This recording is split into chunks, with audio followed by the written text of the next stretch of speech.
Bienvenue à tous dans la Shitlist, l'émission hors série de Retour vers le Turfu qui ne vous parle que du pire du cinéma. Aujourd'hui, on se concentre sur les pires Disney Live. Et qu'est-ce qu'on entend par les Disney Live? Ce sont ces grands classiques de l'animation des studios Disney qu'on pensait impossible à faire en prise de vue réelle ou photoréaliste. Pourtant, ils ont osé. Après 3 tentatives plus ou moins ratées dans les années 90 avec le Livre de la Jungle, les 101 Dalmatiens et les 102 Dalmatiens, les producteurs de chez Disney ont relancé la machine suite au succès de Alice au Pays des Merveilles de Tim Burton en 2010. Depuis, 12 remakes ont été produits allant de Maléfique à La Belle et le Clochard. Vous vous dites que c'est énorme, c'est incroyable, le chiffre est complètement ouf. Eh bien, vous serez ravis de savoir que 15 autres remakes sont prévus pour les 5 prochaines années. Voilà, bon appétit. Et ce soir, ouvrons le bal et faisons le point sur les 3 pires Disney Live que nous avons eu l'énorme chance de pouvoir voir sur le grand écran. Enfin presque. Aujourd'hui, place au Roi Lion de Jon Favreau, Aladdin de Guy Ritchie et Mulan de Niki Caro. Dédicace à Marvin d'ailleurs, Mulan, je sens que tu vas être remonté, ça va être sympa. Je suis Luc Le Guenidec aujourd'hui pour cette émission pleine de paillettes. Je suis accompagné de mes princes charmants, tous beaux. Marvin Montes du podcast Final Cut. Salut Marvin. Bonjour Sopho, Blue Yeti. Emmanuel Pedon du podcast Le Quoi Pop. Salut Manu. Salut. Romain Plourde de la chaîne Rebel Rider. Bonsoir. Et Karim Beradia du podcast Le Début de la Fin. Salut Karim. Salut. Et pour commencer cette shitlist, prenons nos papy brossards et allons chanter dans la savane avec le Roi Lion. Tandis que certains naissent dans l'abondance, d'autres passent leur vie dans l'obscurité.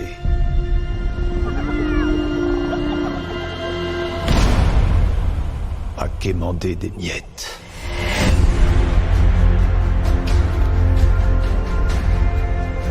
Tout ce que tu vois obéit aux lois d'un équilibre délicat.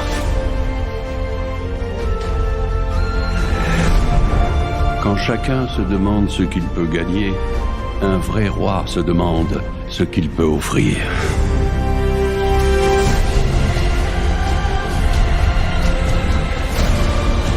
Sauve-toi, Simba.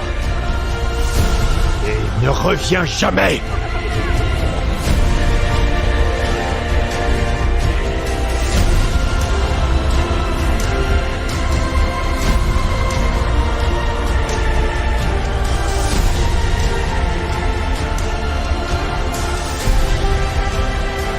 Il te faut prendre ta place.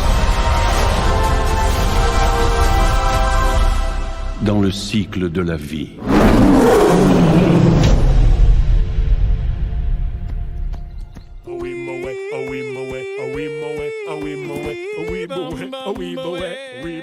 Alors, Le Roi Lion, sorti en 2019, écrit par Jeff Nathanson d'après le film d'animation Le Roi Lion, sorti en 94, qui est lui-même une inspiration un peu caché, du roi Léo d'Otsamu Tezuka, sorti dans les années 70. Le Roi Lion 2019 est réalisé par Jon Favreau, le réalisateur-producteur préféré de Disney, puisque c'est lui qui a mis sur les rails le MCU tel qu'on le connaît avec Iron Man, et aussi l'exploitation des Star Wars en série TV pour Disney+, avec The Mandalorian. Jon Favreau frappe pour la seconde fois un classique de l'animation Disney, après le Livre de la Jungle en 2016. Il revient avec un film dans la savane, en images de synthèse, photoréaliste, et un casting vocal maboule, puisqu'on a Beyoncé, Donald Glover, Seth Rogen, et même John Oliver, pour la version originale du moins, mais une VF clairement pourrie, puisqu'on retrouve Jean Reno à moitié mort, Jamel Debbouze qui cachetonne, Alban Ivanov que le cinéma français a décidé de foutre n'importe où, mais on ne sait pas pourquoi, une youtubeuse ratée, et une meuf random de The Voice. Voilà, bon appétit les enfants. Le film a coûté 260 millions de dollars hors frais marketing, un budget colossal qui a porté ses fruits, puisqu'il a rapporté 1,6 milliard de dollars au box-office, ce qui va pousser Disney en septembre 2020 a officialisé une suite préquelle à la manière du Parrain 2 avec Barry Jenkins à la barre, le réalisateur du film Moonlight. Alors vous vous souvenez tous de Parrain 2, hein, c'était le film le meilleur film de tous les temps, mais voilà, vous saurez que Le Roi Lion 2 sera sur le même schéma. C'est cool. Malgré le succès important du film, pourquoi se retrouve-t-il ce soir dans notre shitlist? Et je vais commencer avec Manu. Oui, bonsoir. Bienvenue. Écoutez, étonnamment, ça sera pas celui, enfin étonnamment je sais pas, hein, mais ça sera pas celui des 3 avec lequel je serai le plus virulent. Ça sera même celui que je sauve le plus dans cette histoire. Oh l'audace dès le début. Oh là là là là. Mec plante. Alors encore une fois, je ne les ai pas fait le même jour, ce que j'avais fait sur certains de nos podcasts, mais depuis les 2 derniers, je me suis dit que logiquement, Mesure préventive. Je n'avais jamais vu aucun des Disney Live avant. Ok. Donc c'était mes 3 premiers. Et j'ai fini par Le Roi Lion et pour moi, heureusement, parce que il m'a un peu sauvé mon visionnage. Ce qui est intéressant, c'est qu'on en a un peu tous parlé en off avant et qu'on a tous un préféré ou un pire différent, en fait. Je vous spoil un peu, mais il y aura difficilement un consensus sur le pire ce soir. Toujours est-il que si je le sauve, c'est parce que je trouve que c'est celui qui déjà vient poser le casting vocal le plus imposant. En VF ou en VO ? Je les ai tous vus en VO parce que moi je l'ai vu en VF. J'ai vu la VF aussi. Non, la VF, faut la mater parce que c'est incroyable. C'est un naufrage. Ah ouais, mais du coup, ça m'aurait totalement changé mon avis sur le film, je pense, parce que le casting vocal sauve beaucoup le film. Je suis d'accord. D'accord. C'est un film qui a un parti pris visuel étonnant. Tu as commencé à en parler avec son photoréalisme poussé jusqu'au bout. Ça donne parfois des très beaux plans. Chez moi, ça a surtout créé une dissonance assez forte entre ce que ça montre. Il y a un aspect documentaire animalier assez poussé parfois, tout en ayant des chansons et des comportements qui sont totalement en dissonance avec le documentaire animalier. On a des espèces qui traînent entre elles, ça fonctionne pas trop. Vous connaissez le Roi Lion, c'est pas hyper scientifique à la base, l'approche de la vie des animaux. C'est pas là pour raconter ça. Et à la base, dans le dessin animé, tant mieux. Moi, c'est une histoire que j'aime bien, c'est un de mes Disney préférés, le Roi Lion, je pense. J'aime beaucoup Aladdin aussi en dessin animé, mais du coup le film a un peu gâché le truc. Mais voilà, c'est un truc que j'aime bien. Il y a des beaux plans vraiment, mais par contre voilà, cette dissonance, ça marche pas. Alors après, moi ce que je sauve vraiment, c'est, je parlais du casting vocal, je suis très fan de John Oliver en Zazu, de Seth Rogen en Pumbaa et de Billy Eichner en Timon. Le boss. Je trouve que ces trois-là fonctionnent très bien. Beyoncé, Childish Gambino, il y a rien à dire. Enfin, Donald Glover, il y a rien à dire sur eux. Ils sont plutôt solides. Mais derrière, ce que me soulève ce film et ce qu'ils m'ont tous soulevé les uns après les autres, c'est un grand manque d'intérêt. Je comprends pas l'intérêt de faire ces adaptations live. Au pire, tu fais quelque chose de correct, ça apporte rien en fait. Ça apporte pas grand chose. Si ce n'est de éventuellement faire découvrir l'histoire à une nouvelle génération, mais qui souvent les auront vus en tant que dessin animé à un moment de leur vie, parce que c'est quand même des Disney qui sont assez populaires.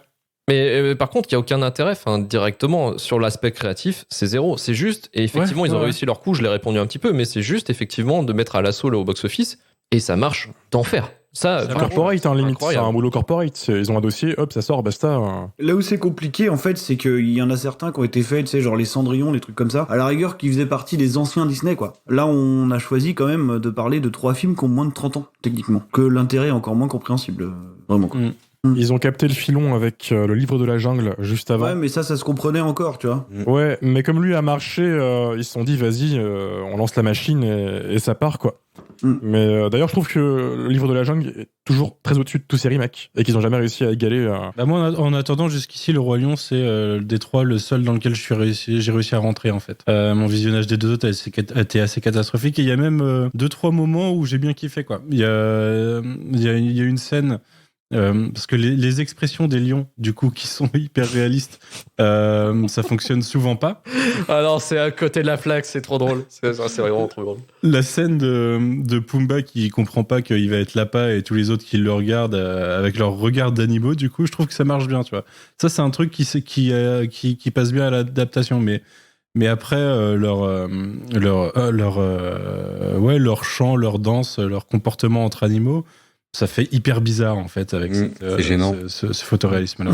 Mais c'est surtout un problème lié aux yeux, je pense. C'est extrêmement dur en image de synthèse de retranscrire le regard, la profondeur de l'âme en fait dans un regard. Là, il y en a aucune. C'est factice, quoi. C'est le choix du photoréalisme qui tue, parce que tu anthropomorphises un peu plus avec le même niveau de détail, mais tu anthropomorphises un petit peu plus les protagonistes. Le film, il prend vachement plus de sens. Même si en VO, les doubleurs sont très bons, ils peuvent pas combler le vide que tu peux avoir sur l'expression. Donc, le fait de rendre des animaux photoréalistes de base, tu es 50%, la moitié plus de tout ce que tu étais censé ressentir à travers le personnage. Parce qu'il n'y a pas qu'une écriture verbale, une écriture visuelle aussi, tu vois. C'est encore plus accentué par le fait que tout le monde se ressemble, du coup, au niveau du design de personnages. Alors que dans l'original, le dessin animé, ils ont tous une couleur différente, un détail. Là, tous les lions, c'est des lions, et c'est super dur de bien gérer, en fait, quel personnage est qui, etc. Je voudrais peut-être faire une emphase aussi par rapport à l'ancien, celui-là de 94 du Roi Lion. Donc au niveau de la BO, notamment, parce qu'en fait, la BO est toujours conduite par Hans Zimmer, que ce soit sur les deux. Mais en ce qui concerne les chansons et la composition, c'est plus tout la même sauce. On retrouve la plupart des pistes originales. On a Je voudrais déjà être roi et l'histoire de la vie. Bref, la totale, quoi. Mais il y a des nouvelles musiques, effectivement, là, qui sont écrites, malheureusement, par Pharrell Williams. Faut quand même préciser qu'on a Can You Feel the Love Tonight qui est interprété de jour. C'est vrai. C'est ambitieux, c'est un stress, tu vois, c'est un truc. Expérimental, les gars. C'est des trucs complètement cons qu'ils font dans tous leurs films. Ils veulent pas montrer des choses de nuit. Je comprends pas.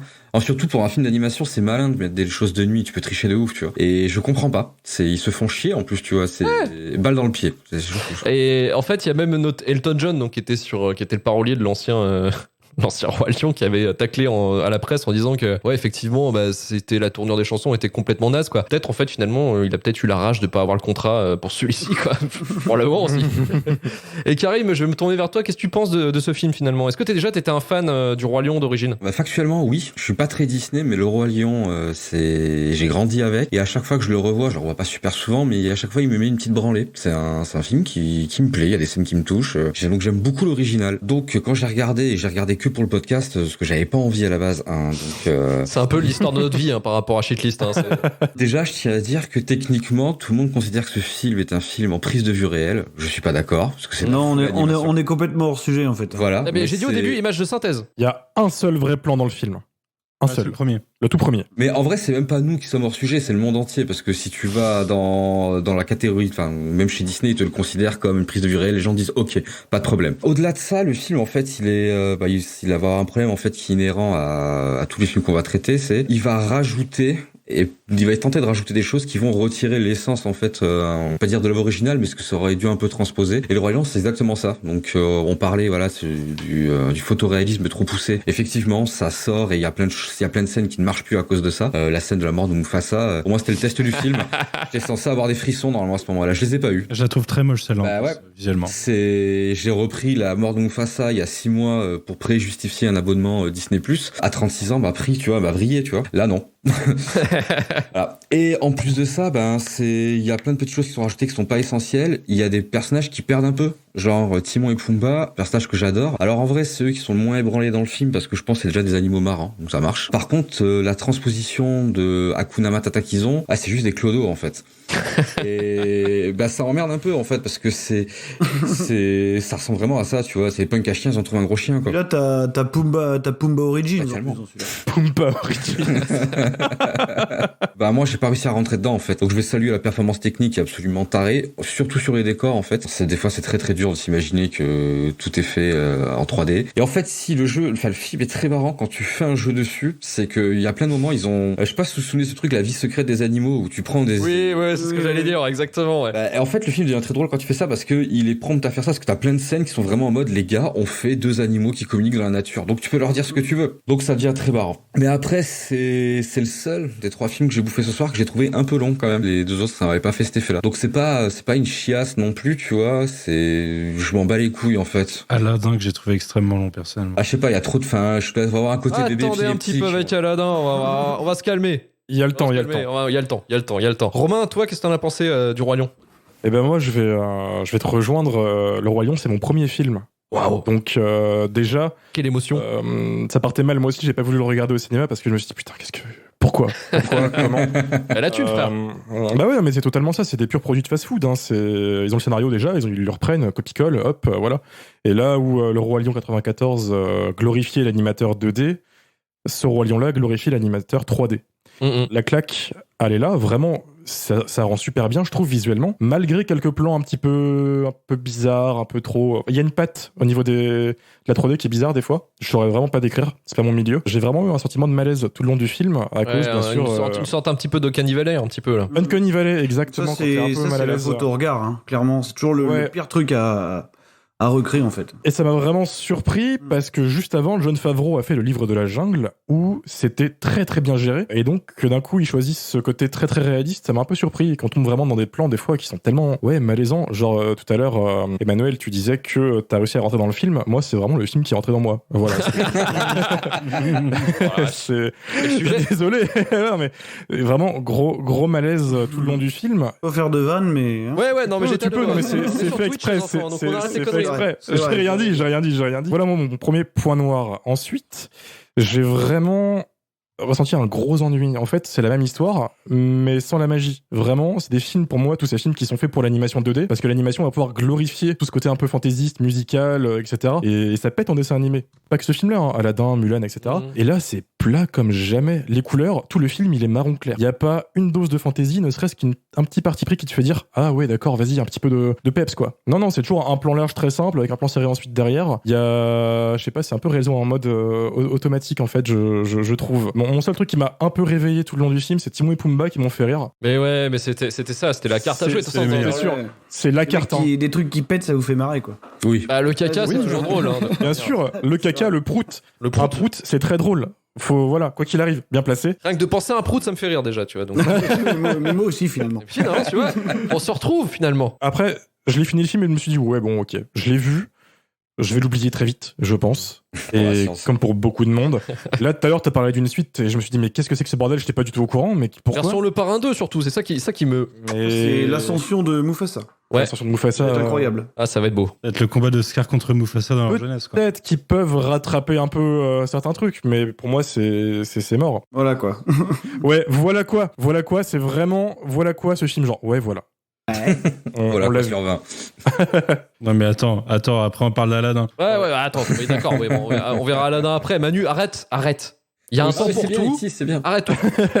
Je reviens un peu sur l'animation des personnages. Il y a des trucs qui vont passer en 2D qui passeront pas en 3D. Et ça, ils l'ont pas capté. Dans la scène de la mort de Mufasa, dans la version originale, t'as le troupeau en dessous qui passe sans arrêt, puis il tombe dans le troupeau, et voilà. Quand tu filmes ça d'un point de vue réel, enfin qui se veut un peu réaliste, on va dire, t'as Mufasa qui est accroché pendant 5 minutes à ce putain de rocher. Le troupeau ne finit jamais. Il est infini, le troupeau. Et c'est des détails qui sont nuls, hein. C'est du pur détail, mais comme ça se veut réaliste, d'un coup, ça saute plus aux yeux. Plein de conneries comme ça. C'est un film qui m'a dérangé physiquement, mais pas non plus si mauvais que ça va. Ouais, voilà, sur 10. Voilà. Ouais, voilà, sur 10. Ok. Ils ont tenté. D'accord, ils ont tenté. C'est beau ça comme message, c'est beau. Ils ont tenté.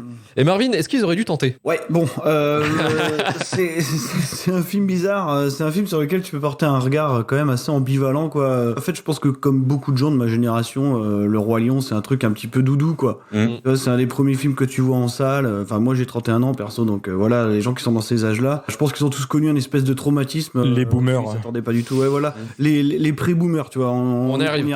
Doucement, on y arrive. On a un an, ça y est. On y arrive bientôt, on pourra plus rien dire bientôt. Donc c'est un truc, bon, t'en gardes un espèce de souvenir ému. D'emblée, la thématique de l'émission avec ce film-là, c'est-à-dire l'intérêt de remaker ces films-là, au final, hein, qui pour le coup est quand même hors sujet, parce que c'est pas du tout un film live, hein, c'est un total film d'animation. Comme vous l'avez dit, le premier plan est réel, voilà, c'est une espèce de carte postale, et le reste ensuite c'est de la VR. Mais on va y revenir, et donc du coup il a deux aspects, ce film-là, il y a deux choses importantes. La première, c'est que je trouve par contre moi que la performance technique est ma boule dans le procédé. Ouais. C'est un truc quasi révolutionnaire, en fait, c'est même pas du fond vert, hein. Il y a aucun fond vert, il y a aucune performance capture, c'est juste de la VR, quoi. T'as juste le chef-op et une caméra qui se baladent en VR, et donc du coup force est de constater que le résultat est quand même assez hallucinant, quoi. Après, le souci là-dedans, c'est que, encore une fois, on touche du doigt l'espèce de thématique générale des trois films, c'est que c'est des films qui sont morts à l'intérieur, quoi. Il se passe non, mais au sens où il se passe absolument rien. Et quand tu récupères un petit peu ton ancienne vision, bah en fait, je vais juste vous paraphraser parce que c'est des choses qu'on a tous remarquées, c'est que le design en fait des personnages du Roi Lion 94 est hyper important. Dans cette espèce d'univers photoréaliste, bah t'as aucun moyen de caractériser ton personnage. Un lion ressemble à un lion, même Scar, il est complètement désincarné. Il a absolument rien. Foiré. Et c'est là que tu remarques à quel point le design, si tu veux, de Scar était assez important dans la première version, quoi. Donc bon, le souci de ce film-là, c'est vraiment qu'il se passe rien. J'ai l'impression de regarder National Geographic, quoi. Et du coup, je ressens absolument rien. Après, d'un autre côté, je me pose aussi la question, est-ce que c'est pas un film qu'on idéalise à l'origine? Est-ce que vraiment c'est si brillant que ça j'en sais rien. Après, il y a des trucs, par exemple, je trouve dans les changements narratifs, ils sont pas si mauvais que ça, dans le sens où, je sais pas, le propos premier du Roi Lion, ça restait un truc un petit peu basé sur la filiation, la transmission. C'est quelque chose d'un petit peu pro-monarchie, quoi, si on veut. Là, il y a quelques questions un petit peu subsidiaires que je trouve pas horribles. Tu vois, une espèce de discours autour de l'écologie. Alors effectivement, c'est un petit peu dans l'air du temps. Et du véganisme. Mais bien sûr, parce qu'en fait, c'est ça le propos, c'est cette espèce de fameux truc qu'ils appellent le cercle de la vie, le cycle de la vie, je sais plus en VF. Bah, il peut perdurer en fait uniquement sans intervention de l'homme. Donc c'est tout le propos, quoi. C'est les animaux vivent leur vie entre eux et puis ça continue comme ça à l'infini, quoi. Après, il y a énormément de personnages qui perdent au change. Moi, je pense à Rafiki notamment, qui est absolument insupportable dans cette version, qui est le seul à ne pas pouvoir s'exprimer apparemment de manière correcte, ce qui est un petit peu dommage quand on voit l'importance qu'il est censé avoir dans le récit. Le casting vocal en VO, je peux pas le commenter puisque moi je l'ai vu en salle en VF. Oh. En salle, en VF. En salle, en VF, je l'avais vu avec mon gamin, donc c'était, tu vois... Est-ce que ton gamin était content au moins, au minimum? Ouais, vite fait, parce qu'en plus, je pense que... Bah, tu sais, c'est pareil, je lui montre National Geographic, ça lui fera le même effet, donc je pense que vraiment... Donc, preuve qu'ils se sont forés, quoi. Parce que tu montrais à un gamin à l'époque le premier. Il a un petit peu subi, même les morceaux, même les titres, les chansons, vous en avez parlé, il y a absolument rien qui reste en mémoire, tu vois. Voilà, donc non, par contre, en VF, Mufasa en Jean Reno, c'est complètement fou. Ah, c'est dingue, c'est dingue. Moi, c'était mon attraction, Ah, clairement. Moi, je m'attendais vraiment à ce qu'il soit en roue libre complet, et en fait, non, t'as l'impression qu'il est là, qu'il blatère son truc, tu sais, mais genre d'une manière monocorde, c'est assez impressionnant, quoi. C'est super mal intégré avec le personnage. Après, pour revenir quand même sur un truc important, on parle de Jon Favreau depuis tout à l'heure, donc Jon Favreau, c'est le réal récupéré par Disney dans le package Marvel, en fait, un petit peu, parce que c'est un des premiers réals du MCU, merci pour ça. Et comment... non, on parle du Livre de la Jungle et du Roi Lion, c'est des films qu'il a absolument pas réalisés, hein. Enfin, c'est clairement des films de chef-op, hein. Que Jon Favreau, honnêtement, regarde l'ensemble de sa carrière, il y a absolument rien d'autre que de la réalisation fonctionnelle, quoi. Il fait absolument rien. C'est un industriel, en fait, Jon Favreau. Hein. Ouais, bien sûr. Il chopait des techniques pour The Mandalorian derrière, c'est sûr. De toute façon, ouais, et encore, oui, c'est sûr. Mais tu parlais tout à l'heure, Romain, du Livre de la Jungle. Le Livre de la Jungle, en fait, il tient le pavé uniquement parce qu'il est magnifique visuellement. Parce que je crois qu'à la photo, je me plante peut-être, mais il me semble que c'est Bill Pope qui est un chef-op de ouf. Sur Le Roi Lion, c'est Caleb Deschanel, en fait. Donc c'est un mec absolument incroyable. C'était un chef-op qui a bossé pour Friedkin, je crois, pour George Lucas, je crois que c'est lui qui fait la photo de THX, par exemple, et qui est quand même accessoirement un des réalisateurs et des chefs-op de Twin Peaks. Ce qu'il faut quand même... pas l'oublier. Ce qu'il faut quand même pas oublier, quoi. Et donc, au final, c'est véritablement des films de chef-op, parce que le seul intérêt du Roi Lion version 2019, c'est la performance technique qui, malgré les petits écueils qu'on a ça et là, alors effectivement, dans les regards, parce que y a toujours l'uncanny valley, tu vois, quand on pense par exemple à Star Wars, des trucs comme ça, il y a des trucs qui sont impressionnants sur des personnages qui sont recréés numériquement, le regard c'est tout de suite très compliqué. D'ailleurs, dans le jeu vidéo, on y pense souvent, le regard c'est toujours ce qui te déconnecte un petit peu, quoi. Je trouve qu'il y a plus de personnalité dans Jar Jar Binks que dans tout le cast du Roi Lion. T'exagères un petit peu quand même, parce que l'audace. Parce que techniquement, c'est quand même assez ouf, le Roi Lion, quoi. C'est très ouf, même. C'était un troll. Pardon. Non, mais c'est ce qui me sort complètement du film, si tu veux. Mais par contre, je trouve ça fantastique techniquement. Est-ce qu'ils s'appuieront là-dessus pour la suite? Je pense pas, puisque l'industrie de l'effet spécial, justement, suite à The Mandalorian et tout ça, a l'air de partir dans une complète haute direction. Tant mieux. On a esquivé un drame, peut-être. S'ils utilisent le Stagecraft, ça veut dire que la réalité virtuelle, elle aura pas tant que ça sa place là-dedans. Mais du coup, moi, je le trouve hyper réussi techniquement. Après, il me glisse dessus, je ressens absolument rien là-dedans. Ça n'a aucun intérêt et malheureusement, c'est un truc qu'on va dire je ne sais combien de fois ce soir, je pense. mais c'est une bande démo, en fait. C'est une démo technique impressionnante. Ouais, c'est ça. C'est une démo technique impressionnante qui laissera malheureusement, je pense, aucune trace, de toute façon. À voir, voilà, comment ça se passe sur le Roi Lion 2 ou le Roi Lion 0.5, je sais pas comment ça va. Le retour. Je sais pas comment ça va se passer, mais... L'ascension. Le Roi Lion avec un S à la fin. D'ailleurs, ils s'amusent beaucoup à jouer avec la fourrure, avec les poils, avec les particules, parce que oui, ils arrivent hyper bien à le faire, quoi. Il y a pas de problème. C'est un film qui est absolument magnifique techniquement. Voilà. Mais pour le coup, c'est vraiment un énorme creux, quoi. C'est un très beau creux. Voilà. Il y a rien à l'intérieur. Un beau vide. C'est mortifère. C'est tout. C'est extrêmement mortifère. Un beau vide mortifère, c'était Le Roi Lion. Et on va passer à le film préféré de Manu. J'ai l'impression parce qu'il arrête pas de nous renvoyer à ce film, bizarrement. Et oui, on va passer à Aladdin.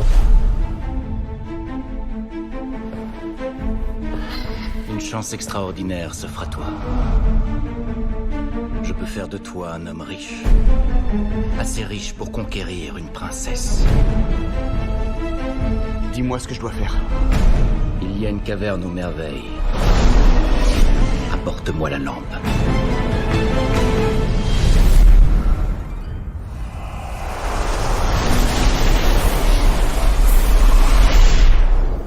Ô toi l'illustre qui m'a convoqué, je fais le serment de t'accorder 3 souhaits.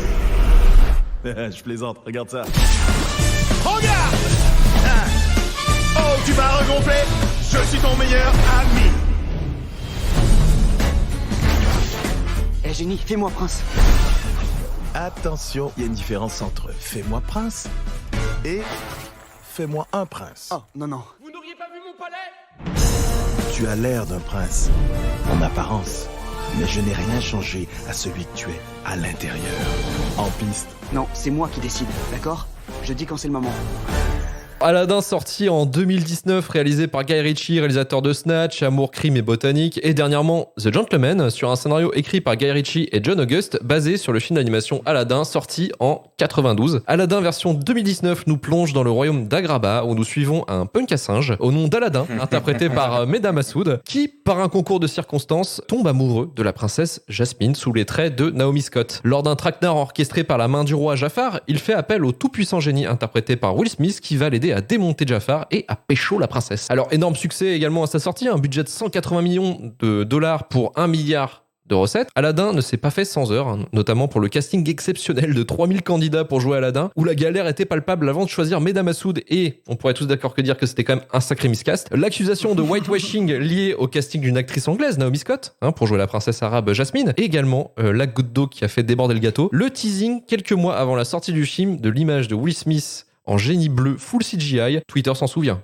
On a tous aimé.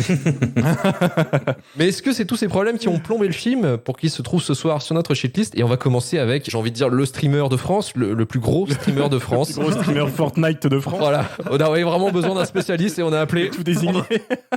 Non, je vais faire un truc qui va un peu à l'encontre de ce qu'on fait normalement ici. Je vais presque défendre un film. Alors... Attends. Celui-là. Il m'a dit ce que t'aurais pu défendre avant. Le mot presque. J'avais pas vu le film, je l'ai vu cet après-midi. Et moi, j'étais resté sur la fameuse image du génie dont tu parlais à l'instant, Luc. Et j'y suis allé vraiment à reculons en me disant, ça va être infâme. J'avais Mulan et le Roi Lion dans les pattes. Le film se lance, et déjà, tu captes direct que Guy Ritchie, c'est le seul des 3 réalisateurs de ce soir qui a un peu assumé le passé animé du film. C'est-à-dire que c'est super dynamique, ça part dans tous les sens, c'est très coloré, la caméra bouge dans tous les sens. C'est Guy Ritchie, quoi. Pour du Guy Ritchie, ouais, mais c'est Guy Ritchie. C'est pas du Guy Ritchie proprement. C'est Guy Ritchie moulinette Disney, tu vois. Édulcoré, mais il y a quand même... Tu rencontres le personnage principal, la merde. Tu te dis...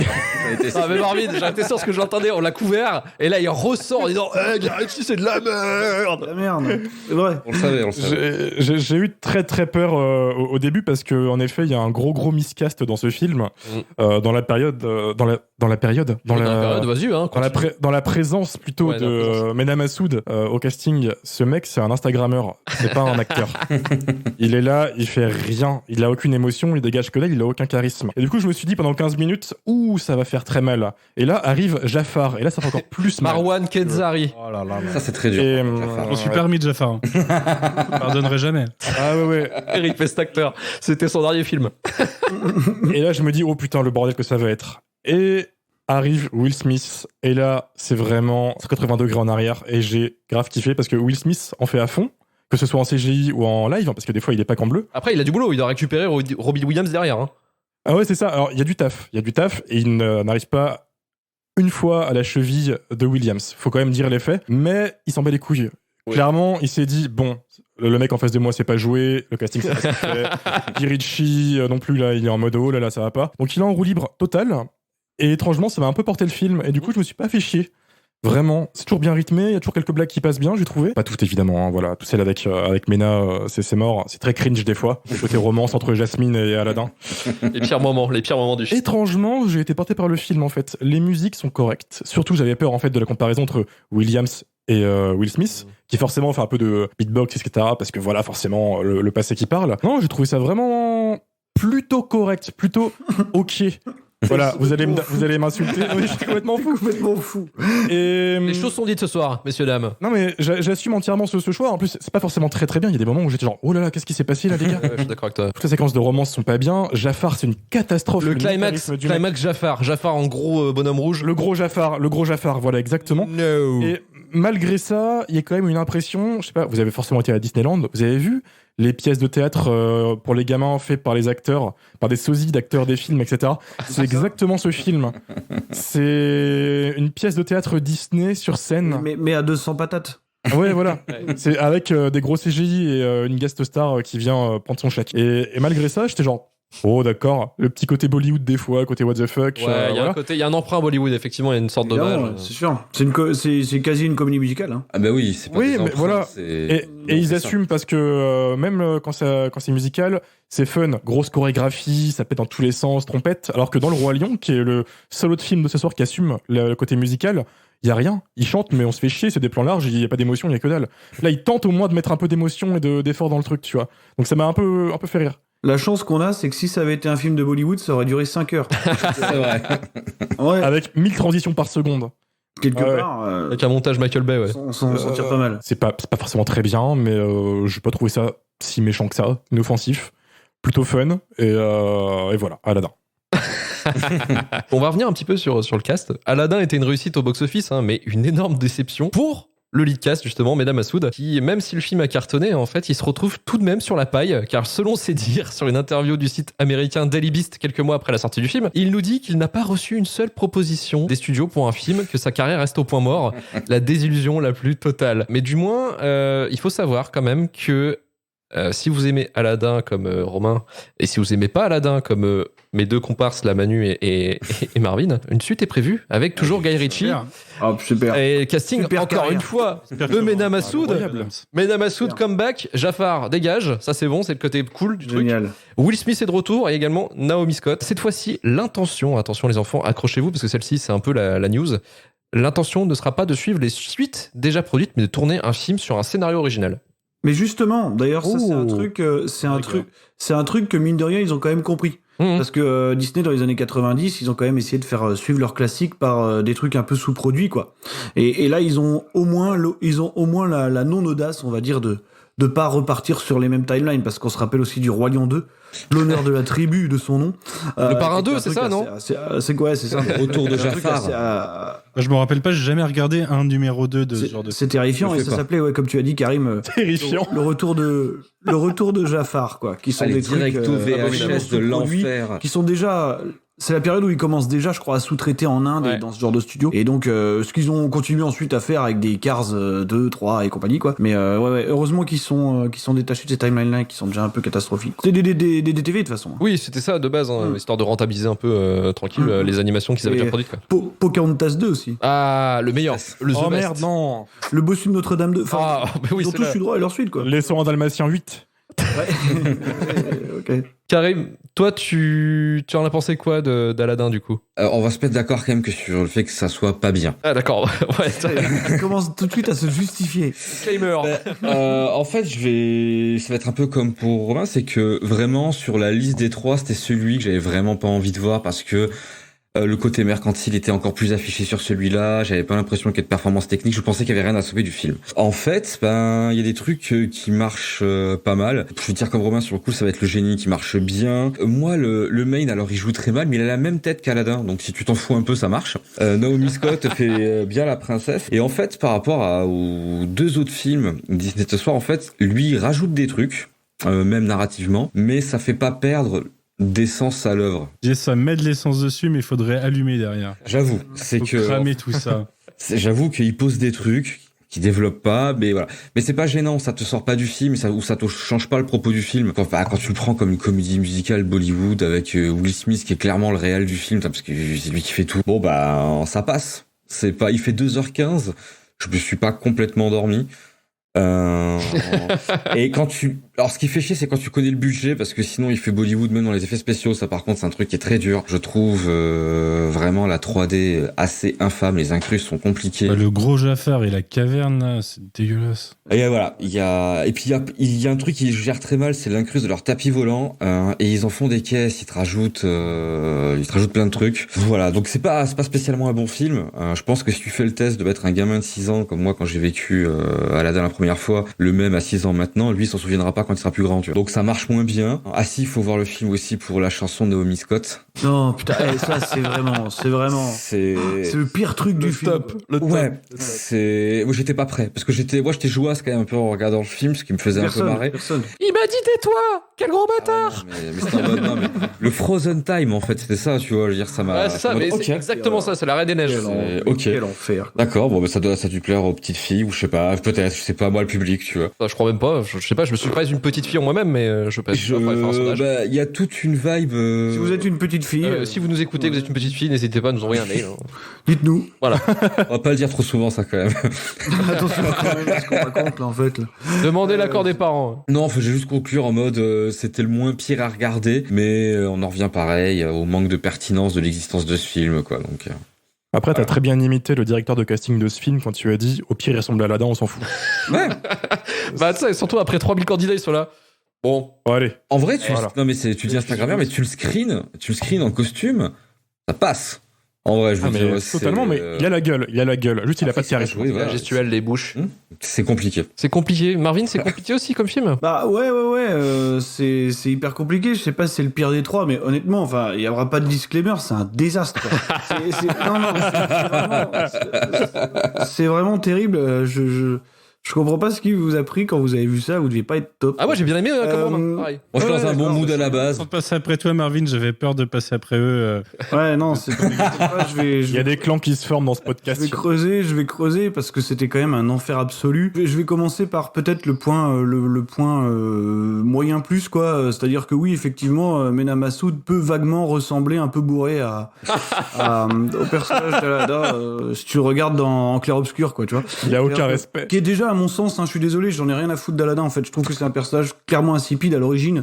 Donc je m'en fous quand je regarde ça, si tu veux. Clairement, c'est pas un film que j'ai beaucoup apprécié pendant mon enfance. D'autant plus que là, c'est réalisé par un tâcheron absolu quand même. Il faut rappeler oh putain, mais ta gueule une espèce de sous-Scorsese postmoderne que je sais pas, à un moment donné dans sa carrière, a eu un espèce de succès d'estime. Je me demande encore pourquoi. Et donc il a fini par se perdre ensuite dans des films de commande là, avec ses atroces Sherlock jusqu'à le roi Arthur. Jusqu'au roi Arthur, voilà. Et le bien lui en a pris finalement de retourner un petit peu faire ce qu'il savait faire. Donc c'est du Tarantino ou Scorsese, mais relativement efficace avec The Gentleman. Non, mais pour le coup, ça marchait pas trop mal, tu vois, des espèces de films chorales avec des dialogues qu'il écrit pas, hein, mais au moins qui sont correctement mis en scène, quoi. Non, Aladdin, c'est un désastre absolu parce que déjà la direction artistique est catastrophique. C'est-à-dire que le design, en fait, moi, c'est même pas les personnages qui me choquent vraiment, c'est le design d'Agraba. Je trouve ça absolument indigent. Non, mais c'est vrai. Il y a un mec qui a bossé sur Game of Thrones qui a fait ce truc. Hein. Oui, bah oui, ce qui est pas étonnant quelque part. Il y a une scène un peu Game of Thrones avec Jasmine à un moment, un peu Daenerys. Bien sûr, non, mais donc voilà, t'as le design d'Agraba qui est dégueulasse. Enfin, t'as le design de la caverne aux merveilles, mais quel enfer, quoi. Enfin, moi, je comprends pas qu'un film à 200 patates puisse produire ce résultat. Non, mais vraiment. C'est honteux. C'est putain de... C'est une énorme interrogation. Tous les décors sont comme ça. C'est effectivement le film qui réunit le plus de miscast au mètre carré. Le Jafar est terrifiant. Mais pas dans le sens... Il te fait pas peur. Il te fait pas peur une seconde, mais c'est juste que, ouais... Et en fait, moi, pendant tout le film, je me suis dit, mais attends, c'est pas possible, c'est pas le vrai, il va arriver après. Enfin, il y a un truc qui se passe. Ouais, il y a un twist. Ouais, il y a un twist. Je me suis dit, au début, je me suis dit, c'est pas lui, c'est un sous-fifre. Et tu sais, c'est genre l'Inception. Mais non, c'est vraiment lui, quoi, il reste. Et en plus, je comprends pas non plus votre délire avec Will Smith, en fait, c'est une catastrophe, quoi. Smith, à ce moment-là, il vient d'enchaîner After Earth, Diversion, si tu veux, ça va, quoi. Le boss. Ok, il est en roue libre complet. Ok, d'accord. Il est en roue libre complet, il en fait des caisses, mais bon, voilà, il m'a saoulé comme à peu près tout le reste, quoi. C'est quoi, c'est un film, je l'ai vu il y a quelques mois, je l'ai pas revu, j'ai vraiment pas eu envie, je l'ai pas revu. T'as pas joué le jeu, t'es dégueulasse. Non, j'ai pas joué le jeu, il m'en reste rien. Mais vraiment, tu vois, il m'en reste rien. Excepté la fameuse scène Speechless avec Naomi Scott, qui est vraiment... là, c'est le moment où on touche, tu veux, le... On pourra la mettre, hein, si vous voulez, après l'enregistrement, on pourra se la réécouter ensemble. Les mecs, ils savent vraiment pas quoi faire, donc ils sortent un espèce de... Tu sais, de... Let it go. Espèce de tube d'empowerment en plein milieu du film, ce qui est comme d'habitude, un très mauvais choix, quoi. Et encore une fois, on parle d'un film qui a moins de 30 ans, je sais plus exactement la temporalité, là, mais... 92. 30 ans, quasiment. Ouais, 30 ans maintenant, mais quand il est sorti, donc quel intérêt Hein, dites-le moi. La thune. Mais comme le Roi Lion. La grosse moula. Ça, c'est un truc, je sais même pas quoi en dire, en fait, parce que moi, je suis juste fasciné par la carrière de Guy Ritchie, en fait. C'est un truc qui me fascine. Non, mais vraiment, je comprends pas. Ton prochain livre. Non, mais ouais, vraiment, je pense vraiment que ça doit être un objet d'étude fantastique, mais je comprends pas. Voilà, donc... et comment ce mec-là, en plus, qui avait une espèce de pseudo-personnalité... voilà quoi, tu sais, emprunté à d'autres, mais quand même, se retrouver à enchaîner les projets de commande comme ça, quoi. Entre ça et un clip de Madonna, voilà, je pense que les clips de Madonna étaient mieux réussis en termes de production design que Aladdin, quoi. Ouais, je te donne le point. C'est vraiment, c'est vraiment un désastre, honnêtement. Perdez pas votre temps avec cette merde. Moi, je vous dis, n'allez pas voir ça, quoi. Là, c'est le but de cette émission. Ouais, non, je sais. Mais tu sais, des fois, il y a des trucs à sauver et tout. Mais là, vraiment, je trouve rien, quoi. Et même Will Smith, honnêtement, j'ai absolument pas adhéré au truc, quoi. Donc après, d'autant plus que je crois que le doubleur original du génie, c'est l'acteur préféré de Luke, c'est-à-dire Robin Williams. Ouais, effectivement, ouais. Et tu vois, même moi non plus, je suis pas extrêmement fan, mais il m'a un peu manqué quand même. Et pour la VF, Richard Darbois a beaucoup manqué aussi. Ouais, non, mais ça c'est clair. Bah ça c'est évident. Et ils ont mis un YouTuber ou non, ils ont mis la VF de Will Smith. Ah, bien. Okay. Ouais. Non, mais j'ai pas capté de youtubeur ou de star talent dissimulé, c'était plutôt correct. Moi, je finirais sur un truc, franchement, je préfère à la 2, quoi. Je lui dis... non, honnêtement, mec. Ça se tient mieux. Arrête, t'es en direct, mec, arrête, t'es enregistré, Justement, je suis en direct. Honnêtement, ça se tient mieux, je vous dis. C'est un meilleur film, clairement. Alors Manu, je vais me tourner vers toi. À la 2, finalement, c'est mieux qu'Aladin ? Je l'ai pas vu à la 2, je me respecte un peu. Tant qu'on ne le traitera pas dans ce podcast, je le regarderai jamais. Attends, le prochain épisode. S'il vous plaît, me faites pas les pires Kev Adams, par exemple. Parce que ce serait le jour où je serais absent. Bien sûr, Manu, bien sûr. Mais comment dire, ça va pas être super long parce que déjà Marvin a pas mal rattrapé les erreurs de nos prédécesseurs mais va te faire. en remettant un peu dans les choses. On est là pour ça, hein. Et je suis pas mal d'accord avec lui. Fondamentalement, c'est de la merde. Ouais. C'est de la merde. J'aime bien un peu débattre, essayer de trouver des qualités. La première que j'avais trouvée, c'était Naomi Scott. Très jolie. Voilà. Ah ouais. C'est absolument horrible. Qualité filmique, je ne sais pas. Par contre, je suis pas totalement d'accord avec Marvin. Je trouve que Will Smith, c'est le seul qui fait ressentir un minimum des choses dans le film. Tu disais quoi d'ailleurs, Romain, par rapport à Will Smith, par rapport au film ? Il porte tellement le film sur ses épaules qu'il risque une scoliose. C'est pas faux. Génial. Il y a que lui qui s'en sort à peu près. À côté de ça, écoutez, je suis pas aussi véhément que Marvin envers Guy Ritchie. Cependant, le dernier film de lui que j'ai vu au ciné, c'est King Arthur. Je me suis promis de jamais me faire enculer comme ça au ciné une nouvelle fois. Quel film, mes amis. Donc, content de pas avoir vu celui-ci au ciné. Je l'ai vu quand même sur grand écran, sur ma télé 138, j'étais content. Excuse-nous. Bonjour monsieur. Pardon monsieur. Romain, quand tu dis je suis pas sûr que si je le montrais à mon fils, il s'en souviendrait plus tard, moi je l'ai effacé au fur et à mesure, le film de mon cerveau. C'est-à-dire, déjà je le trouve hyper long, enfin 2h15, il aurait fait 1h30 à la rigueur, je l'aurais peut-être accepté. Là je me suis fait chier. Le problème c'est qu'en plus, musicalement c'est une catastrophe. Là où Le Roi Lion, c'est défendable, Aladdin, je trouve que musicalement, il n'y a rien à retirer. Et quand tu fais une adaptation de Disney où la moitié du film, peut-être pas la moitié, mais une bonne partie du film est chantée, je sais pas, il faut mettre les moyens. Je suis absolument pas d'accord avec vous sur l'effet Bollywood. Bollywood, au moins, ils s'impliquent, ils font quelque chose, quoi. C'est un style... On a dit que c'est un emprunt. C'est un emprunt, mais à la rigueur, ils auraient pu le rendre. C'est comme, on parlera de Mulan après, mais c'est Bollywood passé à la moulinette américaine, si tu veux. Ouais, c'est moche. Moi, j'aime bien Bollywood en général, c'est pas un problème. Mais là pour le coup, c'est vraiment indigent. En fait, j'ai pas des masses de choses de plus à développer. Je trouve que le film est relativement insipide et quand il l'est pas, il est mauvais. Donc, c'était une très mauvaise expérience. Pour moi, c'est le pire de ceux que j'ai vus. Je spoil mon avis tout à l'heure. Okay. C'est le pire de ceux que j'ai vus pour ce podcast, quoi. Putain, c'est pire que Mulan, t'as vu. Et t'as vu Mulan ? J'ai vu Mulan, ouais. Ok. Et je trouve plus inoffensif filmiquement. Oh l'audace. Ouh là là là là là là là là là. Filmiquement, c'est peut-être pas faux. Ouais, mais c'est dans son. Je parle pas politiquement, je parle filmiquement. Justement, t'as un peu teasé un peu ce qui va se passer sur Mulan. On va direct en Chine, dans notre meilleur pays où la démocratie est extrêmement bien respectée. Allons-y direct, c'est parti. Oh, la tristesse.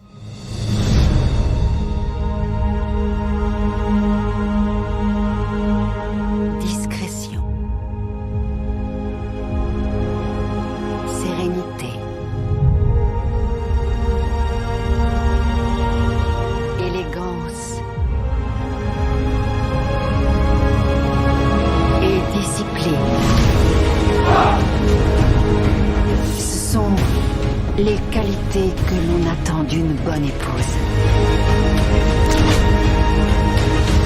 Ce sont les qualités que nous reconnaissons en Mulan.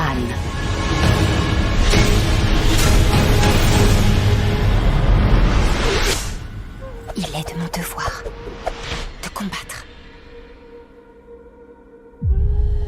Allez, Mulan sorti en 2020, réalisé par Niki Caro sur un scénario écrit, attention, par 4 personnes. Lauren Hinek, Rick Jaffa, Elizabeth Martin et Amanda Silver. Il fallait tous beau monde quand même pour écrire un scénario quand même qui soit profond. D'après le film d'animation Mulan sorti en 98 où le scénariste était tout seul. Mulan 2020 suit les aventures de War Mulan sous les traits de Liu Weifei qui, suite à l'appel aux armes de l'empereur de Chine interprété par un Jet Li comme Jean Reno, à moitié mort, intègre l'armée à la place de son père atteint par la maladie. Le gros hic, c'est que les femmes ne sont pas les bienvenues dans l'armée, elle se fait passer donc pour un homme afin de combattre les Huns. Projet datant de 2010, tout de même avec le réalisateur Chuck Russell, le réal de The Mask et The Blob, ça aurait pu être drôle, moi je dis, j'aurais bien voulu voir. Après une pré-production chaotique et un changement de réal, Mulan a su faire du bruit à sa sortie 10 ans plus tard, puisque avec tout le désordre du système industriel du cinéma à cause du Covid-19 et de la fermeture des salles, Mulan est passé de blockbuster allant sauver le cinéma à film qui va exploser les abonnements de la plateforme Disney+. Un move qui a su créer un débat halluciné de « Wow, Disney est un studio capitaliste ? Non, ils en ont rien à foutre du cinéma. » Sans déconner. Sans déconner. Entre les exploitants de salles de cinéma, les producteurs et les cinéphiles éclatés de Twitter qui sautaient tout le monde sur la gueule, énorme bruit pour finalement un film qui finit ce soir dans notre shitlist. Et pourquoi on en parle ce soir, Marvin ? Dis-nous tout. En fait, c'est hyper compliqué. Alors, on va tout de suite calmer le truc parce que dans le sens où, filmiquement, effectivement, c'est peut-être inoffensif, c'est absolument fonctionnel. C'est absolument mort, et encore une fois complètement mort à l'intérieur, c'est terrible. Ce qui est intéressant déjà dans Mulan, quand tu commences à regarder un petit peu ce que c'est que un film qui est extrêmement problématique pour plein de raisons. La première, hormis le fait que ce soit une de ces nouvelles productions Disney qui, dans leur grande entreprise de destruction de l'industrie, sont en train d'absolument pourrir tout ce qui touche, mais ça c'est pas un problème, donc les gens commencent un petit peu à accepter, quoi. Non, déjà c'est que c'est cofinancé accessoirement par le Parti communiste chinois, parce qu'il y a eu toute cette petite polémique pré-film en fait, où après justement les problèmes, je crois, probablement d'Aladin, il y avait une espèce de pétition qui disait ne nous rendez pas une Mulan blanche, parce qu'il y avait probablement un projet quelque part de whitewasher le truc. Donc ils ont pris une actrice chinoise, Scarlett Johansson. Oui. Par exemple.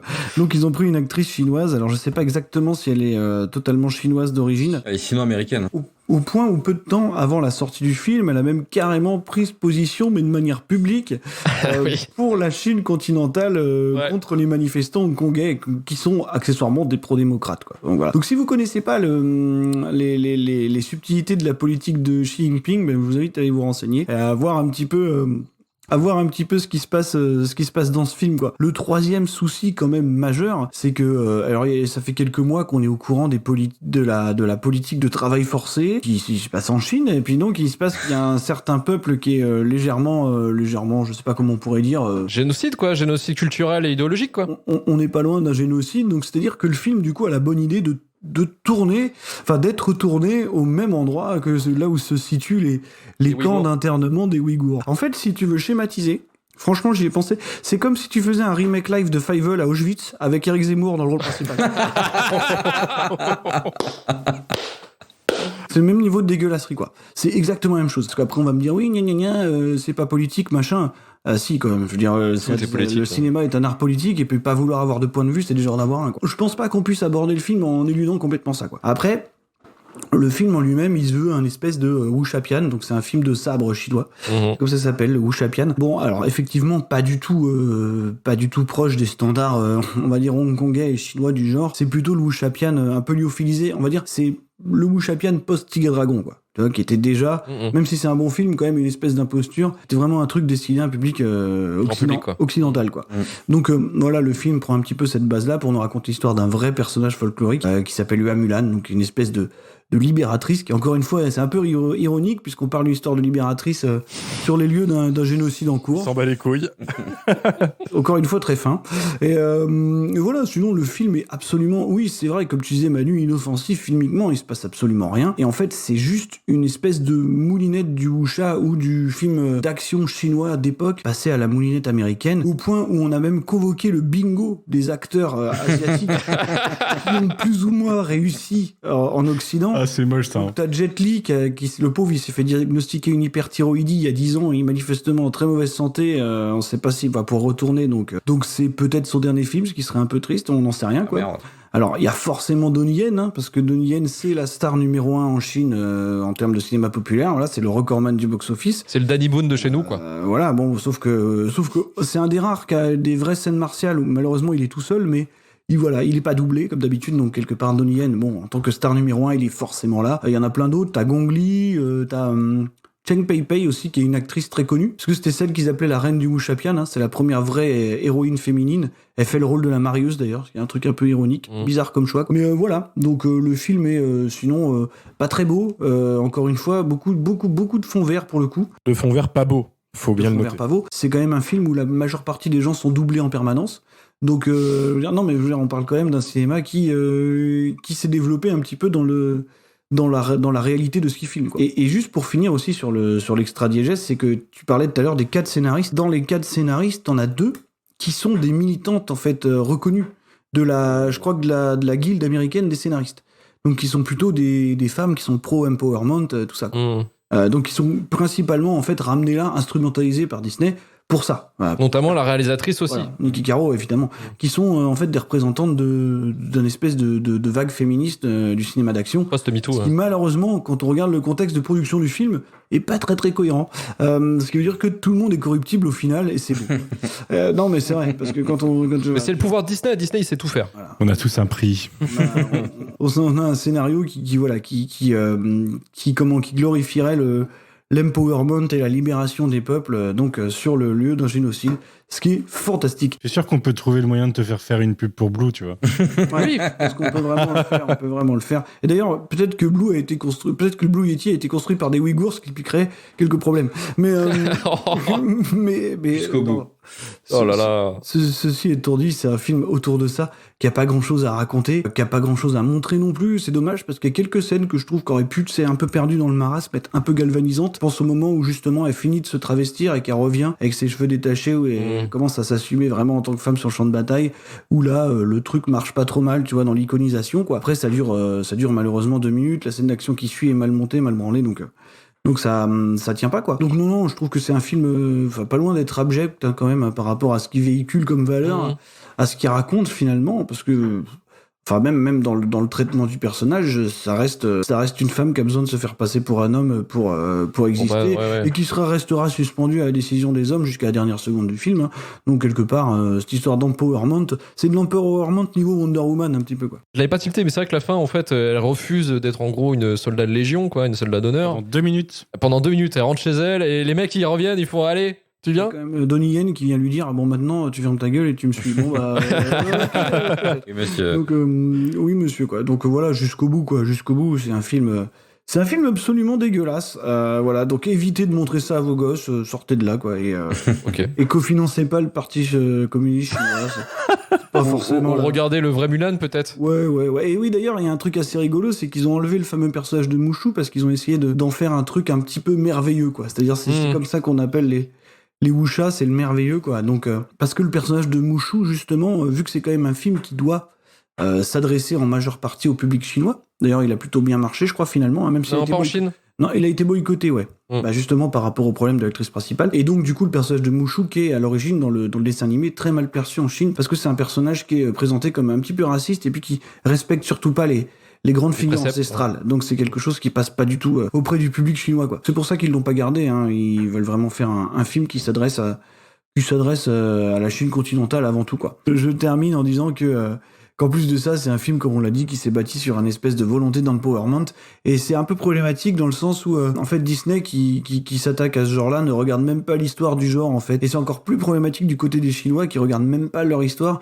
Parce qu'en fait, le cinéma de Hong Kong et de Chine, hein, paradoxalement, à ce qui se passe, tu veux, dans la société, à la manière dont la femme est traitée, ça reste un des cinémas qui féminise l'héroïsme le plus au monde depuis les années 60. Donc il y a absolument rien de nouveau là-dedans. Il y a beaucoup d'héroïnes de films de sabre, en fait, justement qui sont des femmes qui avaient même le dessus sur les hommes pendant très longtemps, quoi. Donc voilà, même ça, ils arrivent pas à le traiter en 2020. Alors que c'est un truc, ils en ont des exemples parlants qui existent depuis les années 60 minimum. C'est pas leur but, hein, très clairement, ils s'en foutent. Enfin, c'est pas. Ça n'a jamais été le cas de rendre hommage. Le discours était quand même un petit peu là, et c'est pas pour rien je pense que c'est pas pour rien qu'on reprend cette figure-là aujourd'hui, tu vois. Enfin, je veux dire, le côté pragmatique de Disney, on le connaît, tu vois. Donc, mais après, moi, j'ai pas de problème avec ça. Enfin, c'est quelque chose de complètement louable, on est d'accord. Mais le faire de cette manière-là, totalement hypocrite, c'est quand même assez compliqué, quoi. Ouais, c'est dangereux même, je dirais. Dans ce contexte-là, ouais, clairement. Est-ce que, Manu, finalement, le plus gros défaut du film, ce serait pas l'absence de Patrick Fiori au casting vocal? Peut-être. Alors, j'ai pas vu aucun des films originaux de ceux qu'on a vus ce soir. J'en ai vu aucun depuis les années 90, je pense. Ah ouais? Peut-être Aladdin. Mais Le Roi Lion, non, c'est sûr, ça fait super longtemps que je l'ai vu. Et Mulan, Mulan, j'ai dû le voir une fois, en fait. Ok. Donc la version originale, j'y suis pas forcément spécialement attaché, quoi. J'en ai pas un souvenir énorme. Je me souvenais de l'histoire, mais voilà. Donc Patrick Fiori, non, bon, je m'en tape un peu, mais un peu comme. Putain, quel salaud, quoi. Un peu comme le film s'en tape de Patrick Fiori aussi, finalement. Sûrement de Patrick Fiori, mais j'ai envie de dire aussi probablement du cinéma asiatique. Il y a un truc qui est intéressant, c'est que le cinéma asiatique, c'est quelque chose dans lequel j'ai jamais mis le pied parce que voilà, j'ai jamais eu l'occasion dans ma jeunesse. Et depuis, j'ai clairement pas le temps. Donc c'est quelque chose que je maîtrise pas du tout. Sauf que j'ai absolument pas été perturbé par ce film, étant donné que c'est purement un film occidental qui montre une vision occidentale. Il a absolument rien de l'Asie. Et du coup, avec un skin asiatique, ouais. Exactement. Je m'attends un peu la même pour Shang-Chi bientôt. Hein, on va pas se mentir. J'ai trouvé ça moins pire que ce à quoi je m'attendais. Honnêtement, je m'attendais à quelque chose de vraiment très nul. Et comme je le disais tout à l'heure, je l'ai trouvé inoffensif. Je me suis globalement fait chier parce que là où j'attendais le film, personnellement, à la rigueur, c'était sur du spectacle. Et j'ai pas trouvé le spectacle que je pense qu'on était en droit d'attendre. J'ai pas trouvé d'ampleur, j'ai pas trouvé le truc trop épique. Il y a 2-3 scènes d'empowerment qui marchent, quoi. Il y a des symboliques sympas, mais honnêtement, c'est pas du niveau de... Ça a totalement sa place sur Disney+, plutôt qu'au cinéma. Oui, mais c'est ce qu'il faut se dire, c'est ça le pire, c'est qu'au cinéma, ça aurait été un spectacle affreux. Sauf que c'était en théorie un film de salle, pourtant. C'était même des trucs, ces trucs qui devaient sauver le cinéma. Finalement, le Covid, ça leur a un peu sauvé la face, quoi. Ouais, peut-être, ouais.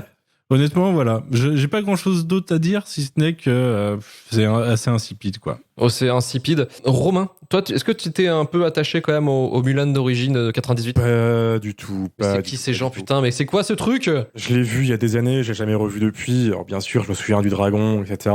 Et je me souviens bien de l'histoire. Je savais pertinemment que la réalisatrice avait fait le choix de s'écarter vraiment du dessin animé. Je me suis dit, tiens, qu'est-ce qu'elle va proposer ? Pas grand chose au final. Tu parlais du spectacle tout à l'heure, Emmanuel, qu'on était en droit d'attendre. Et moi, je pense que tu me vends un film Mulan avec un casting chinois, avec Donnie Yen, principalement Jet Li. Je m'attends au moins à un parti pris sur les chorégraphies. Ouais. Et je me suis retrouvé face à la même situation que le Réveil de la Force avec le casting de The Raid.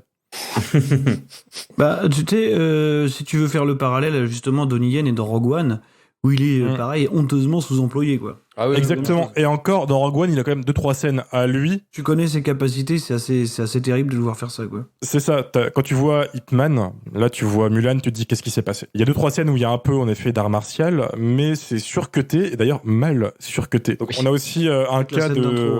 La scène d'intro, elle est incroyable. Ouais. Et pas que la scène d'introduction. Tout à l'heure, on parlait de la séquence où elle revient sur le champ de bataille en tant que femme assumée. C'est dégueulasse. Elle se TP des fois. Ouais, elle se TP partout. Il y a 1000 plans par seconde. Il y a des sautes d'axe et des fautes de montage de débutants, en fait. Et moi, ça m'a vraiment sorti du film, dans le sens où les productions Disney sont quand même assez carrées de base. Souvent, même un peu trop. C'est l'un des reproches qu'on fait. Il y a quand même un certain savoir-faire. C'est très carré, c'est un fast-food, donc c'est très, c'est fonctionnel. On l'a dit plusieurs fois. Là, il n'y a rien qui va. Je sais pas ce qui s'est passé. Est-ce qu'il y a eu des problèmes de production ? Est-ce qu'il y a eu des problèmes sur le tournage ? Ou est-ce qu'il y a un truc qui n'allait pas ? Parce que j'ai un sentiment de film foiré, bâclé, qu'un monteur en plein stress a voulu rattraper au montage. Ce qui explique certains passages. Et d'ailleurs, on parle aussi de Donnie Yen, mais on parle aussi de l'actrice principale, là, qui est censée avoir une certaine souplesse, une certaine habilité, un pouvoir, en fait, limite, quoi, avec son chi, là. Tous les moments où elle est censée montrer un peu ce qu'elle vaut, c'est que des effets de montage. Tu vois, elle rattrape un truc avec son pied, on a juste un plan sur le pied et pas un plan large d'elle, tu vois. Jamais on y croit vraiment, et c'est dommage parce que pour moi, c'est vraiment le parti pris à prendre pour un film Mulan en live action. Tu fais un film avec justement une actrice chinoise, des artistes chinois, asiatiques, qui ont vraiment un savoir-faire pour ça de base. Leur cinéma, c'est ça. En fait, il y a juste un truc qui est parlant aussi dans la production, c'est qu'en général, les actrices de wuxia dans la grande époque, elles étaient avant tout sélectionnées et elles prenaient les premiers rôles parce qu'elles avaient un passif, en fait, pas forcément d'artiste martial, mais en tout cas de danseuse. Il y a l'Opéra de Pékin qui a été un réservoir un peu inépuisable d'actrices comme ça. Et l'aveu de faiblesse, en fait, et la note d'intention quelque part du film, c'est que Liu Yifei, son passif pré-cinéma, en fait, c'est d'être mannequin. Donc ça explique un peu tout. Ça veut un petit peu, ça illustre assez parfaitement la note d'intention du film, ouais. Oh, quel enfer. Il y a un beau taf sur les décors, je trouve. D'ailleurs, je dis ça aussi pour Aladdin, mais des fois ça passe pas très bien. Mais au niveau des costumes, au niveau de l'ambiance, c'est quand même un travail. Le département costume et le département décor se donnent à fond quand même ce genre de film. Et ça sauve un peu certains trucs. Malheureusement, à côté, c'est pas très bien joué. Vu l'ampleur, il y avait 15 personnes habillées sur le champ de bataille, ça va quoi. C'est pas faux. Mais ouais, c'est un bon téléfilm Disney+. Avec d'ailleurs, les méchants sont ridicules. Je sais pas si vous avez pensé ça, mais... Dans le rôle de l'antagoniste, c'est John Scott Lee. C'est un mec qui avait joué Bruce Lee dans le biopic de Rob Cohen, Dragon. Ouais. Ah d'accord. Absolument rien fait d'autre depuis, ouais. Moi, c'était au début du film. On voit la sorcière qui se transforme en personne, là, au début du film. Elle possède quelqu'un. Et le premier truc qui m'est venu à l'esprit, c'est que je me suis dit, oh putain, c'est le même personnage que dans le téléfilm des Ewoks. Où il y a le même personnage. Et là, je me suis dit, oh, mais si je pense ça, c'est vraiment qu'il y a un gros problème. Et toutes les séquences où il y a les bad guys, jamais tu les prends au sérieux. Ils savent pas jouer. Ils ont ce défaut aussi d'être un peu instagrammables. Tu vois, genre le méchant musclé avec la cicatrice, voilà. Belle photo, mais sinon en film, nul. Ouais. Ils sont jamais réellement méchants. Voilà, on parle de Donnie Yen, mais t'as Donnie Yen au casting, mais tu l'utilises. Qu'est-ce qui s'est passé ? Il l'utilise pour faire des démos où il est seul, où il montre qu'il est capable de jouer avec une lame sans être doublé. Voilà, c'est le minimum syndical. C'est ça, mais c'est ça rien. Donc voilà, pour moi, c'est un gros échec. Nul à chier. Ok, nul à chier. Karim, j'ai une petite question pour toi. Est-ce que finalement, Mulan, si c'était Mena Massoud qui l'aurait joué, est-ce que ça aurait été mieux ? Ah mais totalement. Il aurait fait vraiment des backflips, lui, tu vois. En vrai, c'est même pas un problème de cast ou quoi que ce soit. Enfin, c'est encore une fois, c'est un problème d'attention. La promesse n'est pas tenue. Hein, voilà, quand vraiment entre ce qu'on te vend et ce que tu as, la promesse n'est absolument pas tenue. En qualité, en fait, il y a genre 2-3 cartes postales, voilà, qui sont cool. T'as des moments où qu'ils ont tourné en Chine, en Nouvelle-Zélande. Alors, il faut savoir que j'ai découvert l'aspect politique après avoir visionné le film. Donc, j'ai juste trouvé ça mignon au début. En disant, tiens, il y a un peu du dur, c'est cool. Moi, après, c'est scénaristiquement, c'est con, parce que, en vrai, Mulan, moi, j'ai découvert super tard, j'ai découvert genre il y a quelques années. Et il y avait déjà, en vrai, un film un peu tout fait. Je veux dire, ils avaient pas besoin vraiment de se faire chier, ils ont voulu rajouter des trucs. Et en fait, le premier rajout qu'ils ont fait, qui, moi, m'a sorti du film immédiatement, c'est le rajout du chi. En gros, Mulan a du chakra. Qu'est-ce que c'est con, quoi. Alors, c'est con. Déjà, bon, moi, ça me sort complet. Je suis en mode bon, d'accord. Et en plus, ça vient niquer un peu le propos du film, en fait. Si tu voulais faire un film un peu féministe, tu refaisais le Disney, c'était bien, c'était pris comme ça. Et en fait, parce que Mulan, elle est forte parce qu'elle a du chakra, fermez vos gueules. Les midi-chloriens, tu vois. Mais c'est un peu ça. Alors que dans l'œuvre de Disney, c'est plutôt, elle est brave. Brave, c'est au-delà de ça, tu vois, c'est pas un truc précis. C'est une personnalité, quoi, c'est pas... Donc déjà, tu t'es niqué le fond du film. Donc moi, j'ai eu un peu de mal. Et puis ensuite, c'est un film qui essaye de faire du wuxia et qui arrive pas. T'as l'impression qu'il y a tout le temps une casquette qui repasse en mode Murica. On coupe... les fonds verts sont vraiment dégueulasses. Franchement, en 2020, c'est vraiment dégueulasse, c'est chaud. C'est con parce que des fois ils alternent justement des moments où ils sont pas au bon endroit mais c'est beau, tu vois, c'est la lumière naturelle ce que tu n'y as, et ils t'enchaînent souvent les méchants en mode Nazgûl là, complètement caricaturaux, tu vois, sans aucune personnalité en plus, tu vois, donc aucun zéro intérêt. C'est ça, tu vois. Ouais, mais pareil, il y a des personnages que je comprends pas. Le retrait de Mushu, alors même si pour des raisons, on va dire, plus politiques, ils l'ont pas remis, je suis ok, mais il y a un truc con quand même. Si pour moi, le personnage du Mushu existe, c'est qu'il faut Mulan, des personnages qui ne peut pas parler normalement dans son environnement. Faut bien qu'elle parle à quelqu'un, faut bien que quelqu'un la fasse parler. Mulan, dans ce film, elle parle pas. C'est compliqué, c'est super compliqué, tu vois. Donc je trouve qu'ils sont vachement compliqués la vie pour rien, quoi. Et donc ça, c'est... Lui, il rentre vraiment dans je voulais pas le voir, et puis rien à foutre, quoi. Et un peu douloureux, quand là, tu te poses la question un peu de la pré-prod, qu'est-ce qui s'est passé, et tout est polémique. Ouais, genre à la fin, il y a un moment, ils remercient, tu sais, la commune j'ai pas le nom, désolé. Et là où habitent les Ouïghours, ouais, en fait. Voilà, c'est... Là, tu fais, ouais, c'est amer. Merci beaucoup. Ouais, merci les gars, j'espère que vous tenez bien dans les camps. Super. Ça fait très américain, tu vois. L'appropriation. Abonnez-vous. Moi, je te trouve gentil, tu dis que le film trahit son propos, c'est déjà que t'as trouvé un propos. Parce que j'ai l'impression que le film lance plein de pistes et se contredit lui-même. Moi, dans les dialogues entre Mulan et Fali, du coup, la méchante sorcière, il y a clairement un propos féministe. Je trouve qu'il y a aussi une critique de l'exclusion homosexuelle ou des choses comme ça. Il y a des trucs qui sont tentés, mais derrière on lui colle une relation hétérosexuelle classique. Vas-y Marvin. Ouais. En fait, il y a un truc, c'est que en plus de ça, c'est une histoire dont personne ne sait quoi faire, l'histoire de Mulan. Parce que Mulan, c'est un personnage folklorique, comme on disait, qui s'est accomplie en tant que femme sur le champ de bataille, mais dans la légende, elle est toujours restée déguisée en homme. En gros, à aucun moment, elle enlève son travestissement, on va dire, quoi. Parce que ça reste un personnage chinois, faut pas déconner. Tu peux avoir des icônes féminines, mais il faut qu'elles se travestissent. Ça a toujours été le cas dans le wuxia. Tu devais te faire passer pour un homme, donc c'est une histoire qui est déjà hyper compliquée à adapter, on va dire, de manière romantique, quoi. Parce que tu peux pas représenter ça comme ça à l'écran. Et le dernier truc qui est quand même vachement dérangeant, par rapport à ce que le film essaie d'être, parce que ça reste quand même un film qui se voudrait un film d'arts martiaux. Je pense, puisque ça fait partie, le wuxia, c'est le premier genre d'arts martiaux de l'histoire de Hong Kong. Avant le film de Kung Fu, il y avait le wuxia. Et en fait, il y a un truc qui est hyper important dans les films d'arts martiaux, justement, vous parliez tout à l'heure de chorégraphie. C'est-à-dire qu'il y a des directeurs des combats. Ce sont des gens qui assistent aux réalisateurs, qui font quasiment 50% du travail, quoi, qui dirigent toutes les scènes de combat, qui prennent les caméras, qui font le montage des scènes de combat, qui font la photo, qui ont vraiment un boulot qui est équivalent à celui du réel. Et il y en a pas sur Mulan. Il y en a pas. Il y a des stunt sur Mulan. Il y a des stunt coordinateurs qui sont des Américains. Ce qui est quand même un problème déjà par rapport à ce que le film voudrait véhiculer, quoi. Parce que le truc le plus important dans un film d'arts martiaux, c'est les arts martiaux, quoi. Et là, clairement, c'est n'importe quoi. Enfin, voilà, il y a aucune scène, qui tient la route. Il y a aucune scène sans doublure. Ce qui est pareil, ce qui va complètement à l'encontre du principe des cinémas d'Asie, qui sont c'est des acteurs qui sont aussi des performeurs, quoi. Ça fait des cascadeurs, des totales, ils font la totale, quoi. Il y a pas besoin de doublure, quoi. Peut-être moins maintenant dans les films continentaux. Mais l'essence même des cinémas d'Asie, elle se retrouve là-dedans. C'est pour ça qu'aujourd'hui, on a des. Pas dans les contrats d'assurance de Disney, ça, la clause. Mais après, voilà, il y a Disney derrière. Mais c'est pour ça qu'on a tous ces succès qui viennent plus forcément de Hong Kong ou de la Chine, mais les The Raid et tous ces films indonésiens ou thaïlandais avec la période Tony Jaa, c'était aussi parce que c'était quelque chose de réel qu'on n'avait plus dans un cinéma occidental aujourd'hui, quoi. D'ailleurs, j'ai trouvé, ils ont essayé de refaire The Raid au niveau des plans, tu sais, la caméra qui se tourne d'un coup. J'ai fait The Raid 2. J'ai fait putain, ils ont vu The Raid 2, quoi.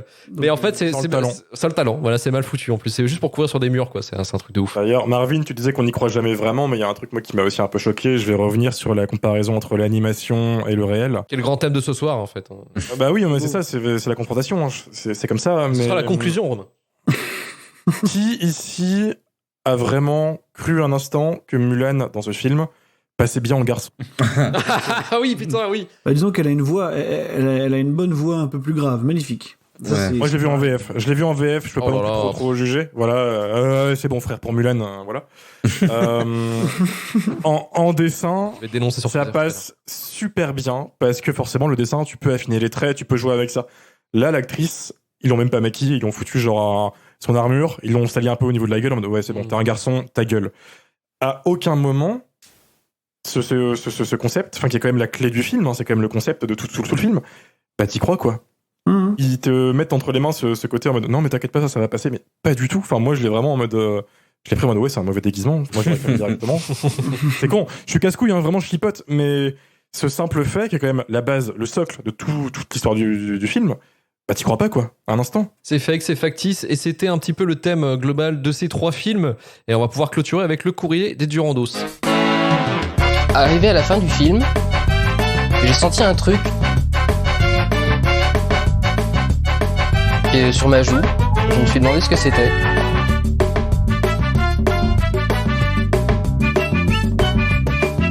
Et je me suis rendu compte que j'étais en train de pleurer d'admiration devant Lucie. Je vais te fumer. Au niveau des courriers des Durandos, on a eu pas mal de propositions. Sur Instagram, on va commencer avec Frenchy Shooter, Cendrillon, que j'ai trouvé insupportable en live. On est sur une grosse victime tout le long, et autant en dessin animé ça passe, autant en live, j'avais envie de me lever, lui foutre un coup de pied au cul, tellement la naïveté et la fragilité du personnage m'a énervé. Ouais, je suis vénère, ouais. Tu es violent, Frenchy Shooter. Toi, il te faut pas de cinéma, toi, il te faut de l'aide. C'est probable. Il y a des numéros verts, ouais. Allez, c'est parti. La suite. Spirou sur Insta nous dit Le Roi Lion, car c'est de la reproduction quasiment image par image par rapport à Maléfice, par exemple, qui est une vraie relecture. C'est dommage, une reprise de chanson, il faut se l'approprier pour proposer une nouvelle écoute. Également, en fait, on a la team, j'ai envie de dire, tous les Disney Live sont nuls à chier. Joak, il y a aussi Danny Leduc qui nous a dit ça. Ce qui est pas faux dans l'absolu. Ce qui est pas faux dans l'absolu. Max Pellerin nous dit seul le livre de la jungle est pas trop mal foutu. C'est ce qu'on avait dit un petit peu aussi. Ouais, clairement. C'est le plus beau visuellement, quoi. Le Roi Lion, on va pas se mentir, les personnages font flipper. Ils font tellement peur que ma nièce a eu peur au cinéma. Effectivement. Cool. Angie Kingmoon et Basilou qui s'est un peu gouré, il a dit Mowgli, la version Netflix. Mais non, c'est pas une adaptation live de qui est plutôt un beau film pour le coup. Ouais, c'est Andy Serkis qui est derrière, je crois. Andy Serkis qui l'a fait, ouais. The Angry Scribe nous dit pas vu Cendrillon ni Mulan, donc je dirais Maléfique. Bob, on t'a vu. Ouais, mais il nous a dit aussi surtout qu'il ne touchez pas au Roi Lion. Pour lui, c'est un chef-d'œuvre. Paix à son âme. Désolé. Aïe. Moi, on en avait pas discuté quand on sélectionnait les films, mais Maléfique, est-ce qu'on le met vraiment dans la catégorie? Pour moi, c'est pas. Non, c'est une histoire originale, quoi. À l'intérieur d'une continuité. C'était la bonne idée à traiter dans la manière de faire, en fait, pour apporter leurs œuvres sans copier, quoi. Moi, je trouve que ça reste pas un bon film, mais... C'est pas mal, ouais. C'est plutôt une bonne idée, quoi. C'est de la merde différente. Parti pris pour moi. Et plus pertinent, peut-être pas meilleur, mais plus pertinent, tout ça. Ouais, carrément. Arthur Froment nous dit sur Twitter Mulan, répété 3 fois pour conjurer le mauvais sort. David Belair, bisous David d'ailleurs, nous dit Mulan, c'était bien mauvais. Je crois surtout que les plus mauvais sont pas encore sortis.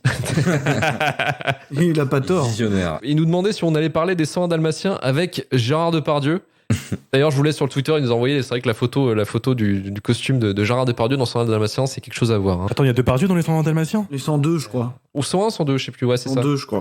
Bollywood versus podcast nous dit vraiment tous, allez Mulan, Maléfique et Cendrillon s'il faut choisir. Et pour finir, Clément nous dit Le Roi Lion en live au cinéma, un des pires moments que j'ai passé de ma vie. Bon, c'est fini pour le courrier du Randos, mais surtout la question que je pourrais vous poser maintenant, la délibération, c'est quel film a été le pire? Mulan. Ok, laissez-moi finir la question. Donc Mulan pour Marvin, c'est ça? Pour moi, ouais, Mulan. Mulan, clairement. Manu? Aladdin. Karim? Le Roi Lion. Putain, tout le monde, hein. Tout le monde a son petit truc. Et Romain? Mulan. Putain, c'est Mulan, le grand loser de cette soirée magnifique. Et ton avis à toi, Luc? Moi, le pire... c'est chaud, parce que les trois, en fait, étaient nazes. Mais je dirais aussi Mulan pour le pire, parce qu'il y a le côté idéologique que j'ai pas du tout apprécié, et puis ce qu'il y a autour, en fait. C'est juste la production du film, déjà, ça part en catastrophe, quoi. Ça part en drapeau noir, quoi. Ne pas toucher, quoi. Mais si on prend ça en compte, et pas du tout filmiquement uniquement, et ben... Filmiquement, par contre, c'est peut-être Aladdin. Peut-être qu'Aladdin est artistiquement pire que Mulan. Faut voir. Ouais, puis... Arrête, Marvin.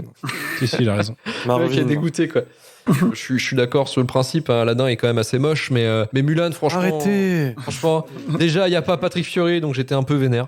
Donc voilà, je termine. Et puis il y a Guy Ritchie, quoi. Non, c'est très bien Guy Ritchie. Tu vois, il a coupé la caméra, Romain, il s'est barré. Il s'est barré. Quel salaud. En tout cas, c'était encore, j'ai envie de dire, un numéro plein de cinéma. Ça me fait plaisir. Plein de plaisir.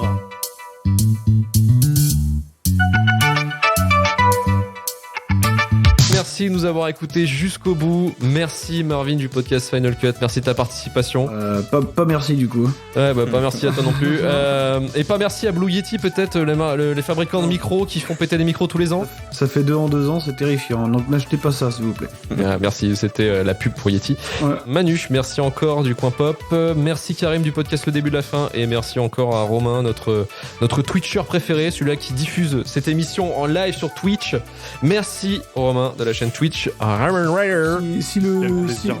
Si les services secrets chinois nous ont regardés, on adore ce que vous faites. Bravo. On adore le Parti communiste chinois. Ça fait maintenant 6 podcasts que Luc nous retient en otage.